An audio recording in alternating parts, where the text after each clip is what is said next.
Okay, so it is the cousin, and I am back for the ultimate season recap of beer tasting. I get a kick out of brew. And yeah, behind me are all the beers that I've done pretty much since I've moved to this address that I'm at now. The last one we did at the old place was the Guinness West Indies Porter, this one, which I did with none other than J. Ashley Spencer, who is going to provide us with the next massive batch of beers for the next series. It's probably going to be almost as much as what's on the windowsill behind me. There is actually more than it looks. If I do this, you can see all the lesser beers.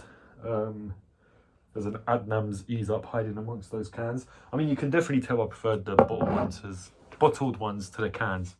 And then right at the other end, we've got the Perla Miadoa in a bottle and then Perla Miadoa in a can.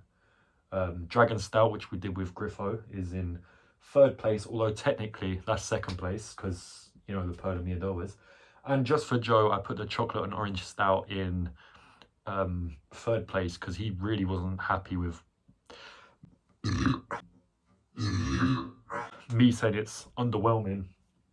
And then the two Budweisers, then the Walkers, then the Perlas, and then the Perlas and the Walkers. I mean, the Walker Strong and the Perla Strong.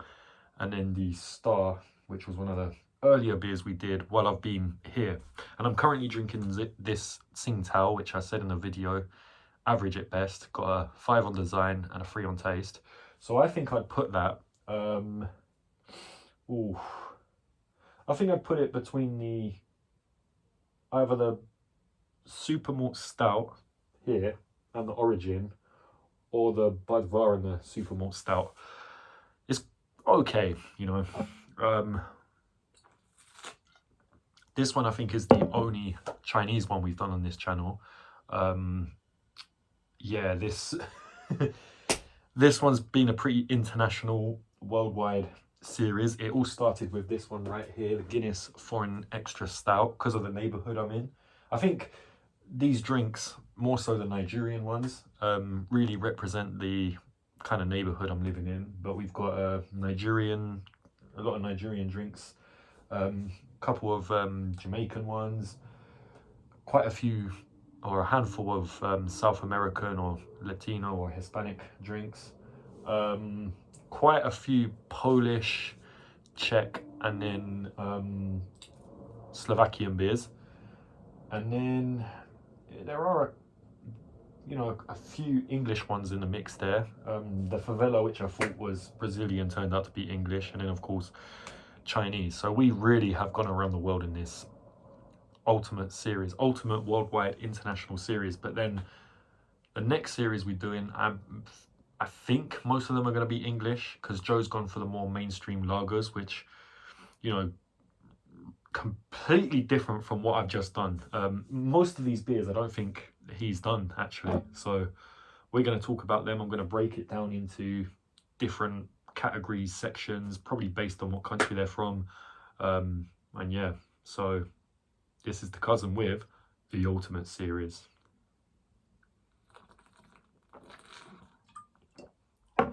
Okay, so we started off with what I call the Nigerian series, even though this one isn't actually Nigerian. This is, well, Super Malt, actually Danish. And to be honest, this one isn't either, but it is more targeted at a Nigerian audience. So this is where we started off with the Guinness Foreign Extra, and then these four, which are actually Nigerian beers. And what I like about these ones is they just come in these big decorated bottles, the Star, the Golda, the Trophy, and the Origin. And to be honest, these were all pretty solid beers, and this was a very solid series. I think the Star was my favorite, and that's just an all-round good beer. The Golda, I think, was a bit stronger, and the Trophy was, again, just another really good beer. But this Origin one was a bit weird. This was more like a spirit mixed drink, so I think it was a bit like a cider. I guess a cider with spirits in there. And then of course Guinness Foreign Extra is just a stronger Guinness with a bit more of a kick to it. Very popular for a good reason. Is it raining? I don't know. So yeah, these were the first ones we did. I'll put the super malt here, even though it's not actually part of the Nigerian series by that logic. But I think, yeah, the best one out of all of these was the Star. That's the recommended one. I think I'd recommend all of these. This one is just a bit odd, and this is a bit of a strange concept. But this was a pretty solid set of beers, so there you have it. Okay, so after the Nigerian series, we did a Dragon Stout with none other than Mr. Griffo. And before we kicked off the Polish series, we did a Red Stripe. Now, none of these beers are new to me. I've drank both of them for quite a long time. I think I've had this one a lot longer than I've had that one. First time I had a Red Stripe was when me, J. Ashley Spencer, the twins, Asher and Danelle, and then two other guys we were friends with, the original 6 members of our group, we went to this place called Funhouse. No, we did, but we went to a place called Turtle Bay in Croydon, and then to a place called Funhouse afterwards. And me and Joe I have a funny story about Joe from that place, but that will be a story for another day. And then Dragon Stout, me and Griffo discovered at work. I put him on it, someone showed it to me, and that's just become a defining drink of me and Griffo's friendship. I think we said that in the video. And you can see the beers have thinned out. Every time I do another batch of them, I'm getting them off the shelf. And if you're wondering why the Polish, Czech and Slovakian beers aren't there, it's because I actually recorded the Polish ones, got the Czech and Slovakian ones down, and then realised I actually done these two before all that. So let's move on to them now. But as for these beers, would recommend both of them. Both of them are beloved beers with good memories, especially the Dragon Stout. But that's a very strong beer, so at your own risk. Okay, so after we did the Nigerian series, we moved on to the Polish series, which originally looked like this. And then afterwards, we did probably twice the amount, no more than that. And I'm going to now put all of those on the screen. Okay, so here you have it. This isn't all of them. This is just the different brands.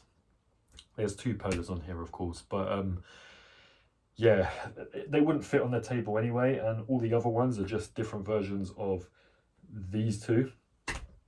So let's just talk about these before we go into the 2 brands of Perla versus Walker.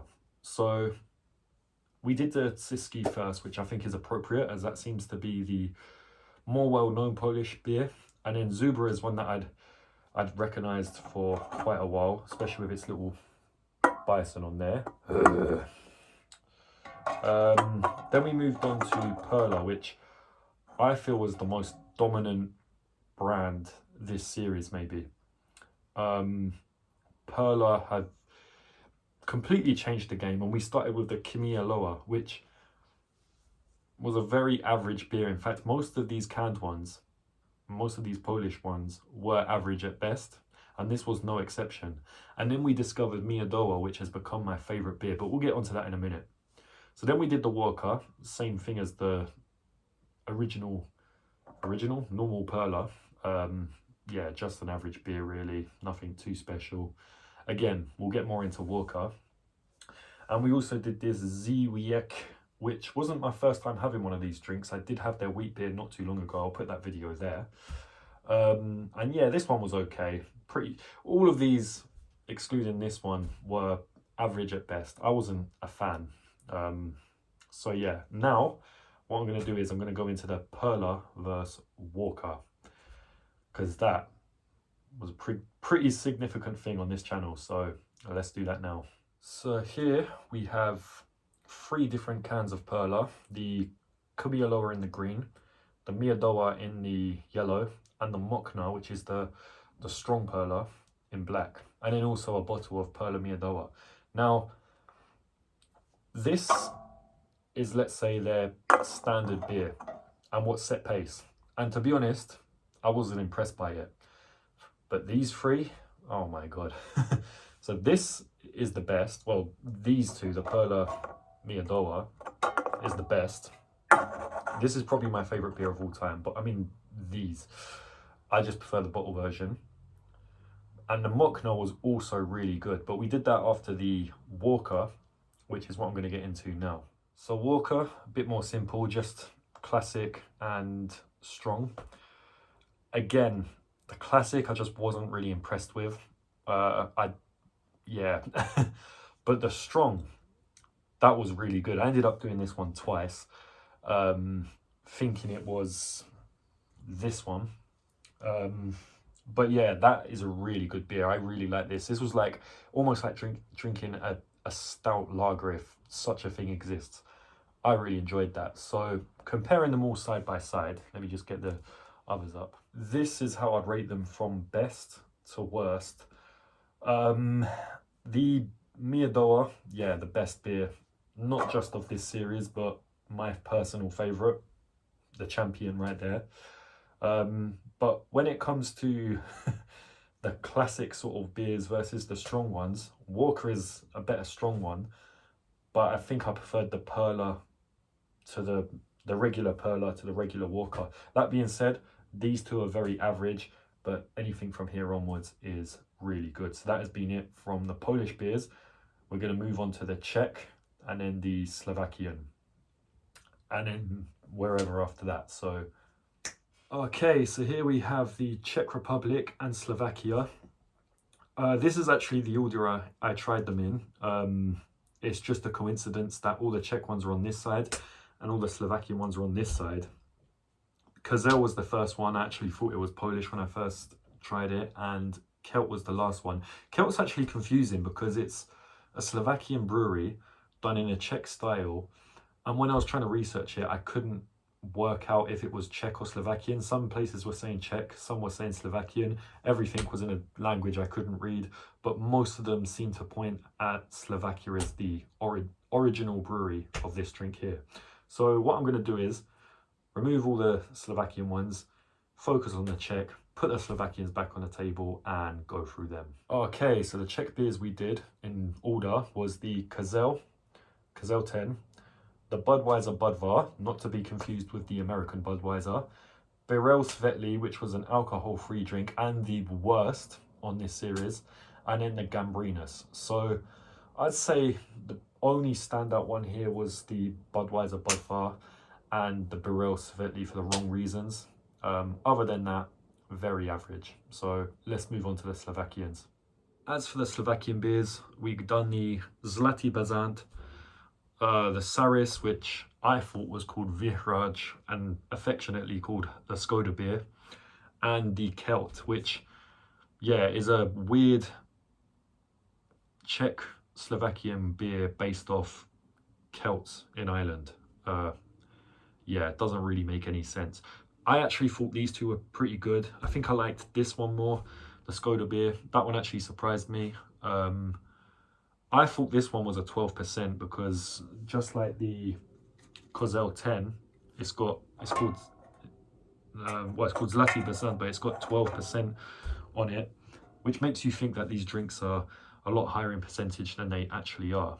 But yeah, these two are pretty good along with the Budvar, but I think that just proves that bottled drinks are nicer than canned ones, because the canned ones were all very average.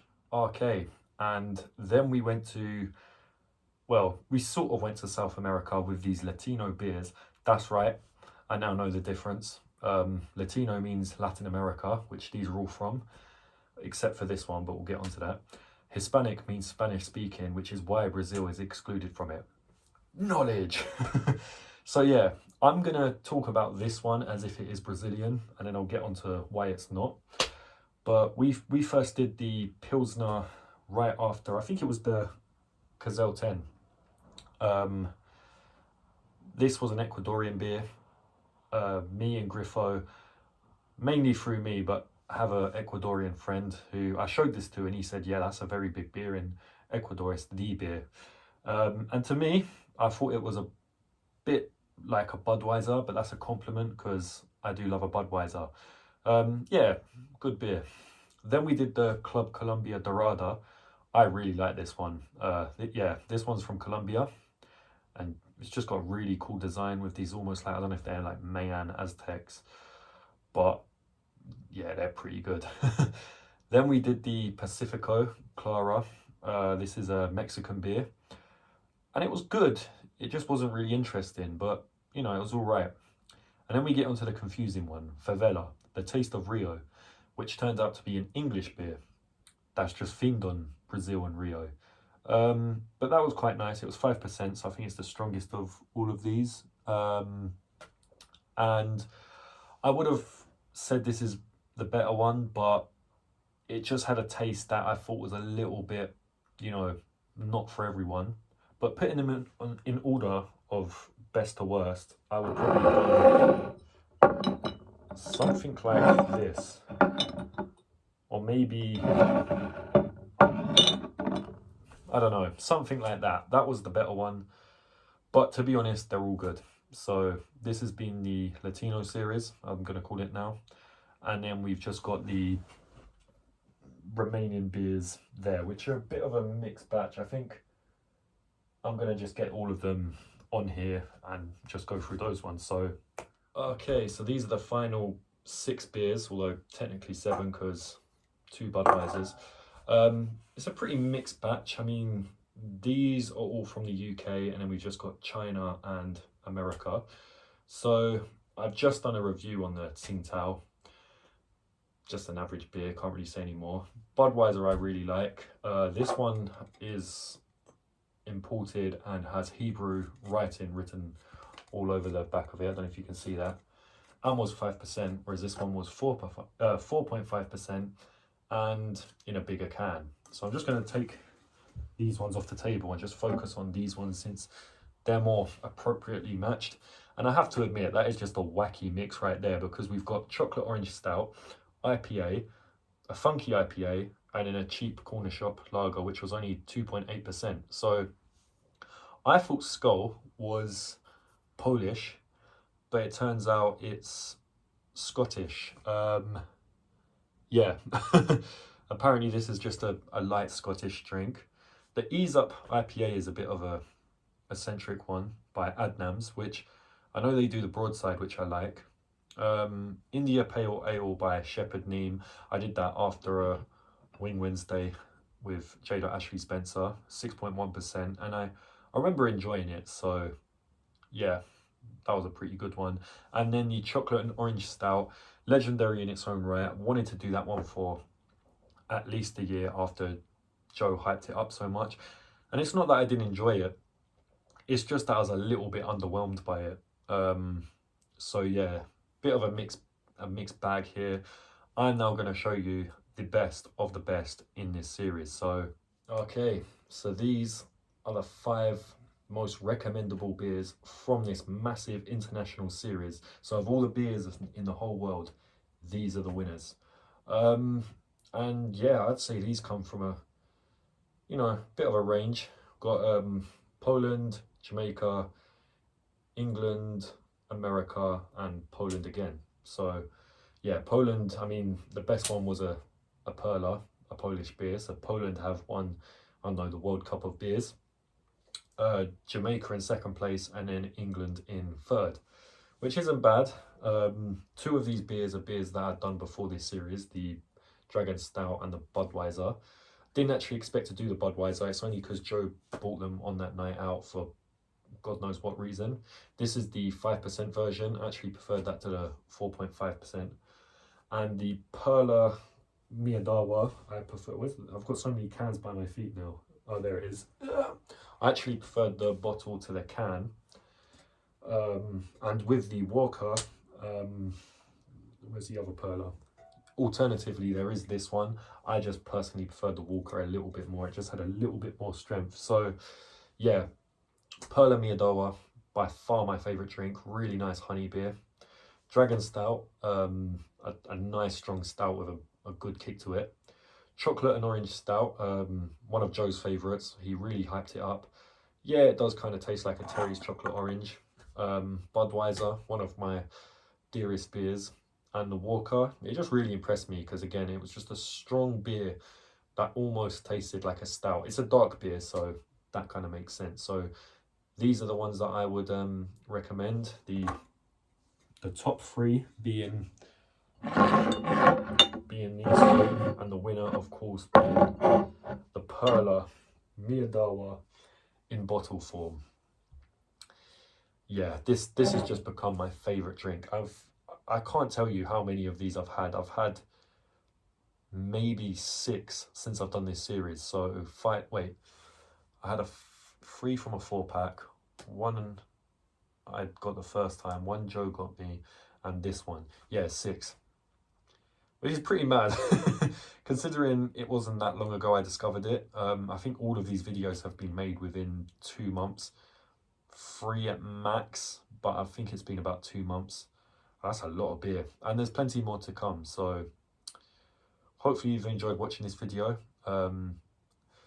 Please like, subscribe, share, check out my other videos, check out Joe's videos. He's provided, actually he did buy this one, and he is the inspiration behind this one, which was a 3rd place beer. So yeah, but until then, I shall see you in the next one. Before this video ends, I'm just going to show you all the bottle caps, and I'm going to keep them because it's going to be tough throwing away bottles like Golder, the Ultimate, or even the legendary Skoda beer. So yeah, this has been The Cousin, and I shall see you soon. Okay, and these are the bottle caps. We got the Tsingtao and the Perla at the top. Then these English ones, Shepherd Neame, Adnams, the Ease Up one. The taste of difference from the chocolate orange stout. Then we got these Czech/Slovakian ones, the Kelt, the Budvar, and the Vihraj, which is actually the Saris, the Skoda beer.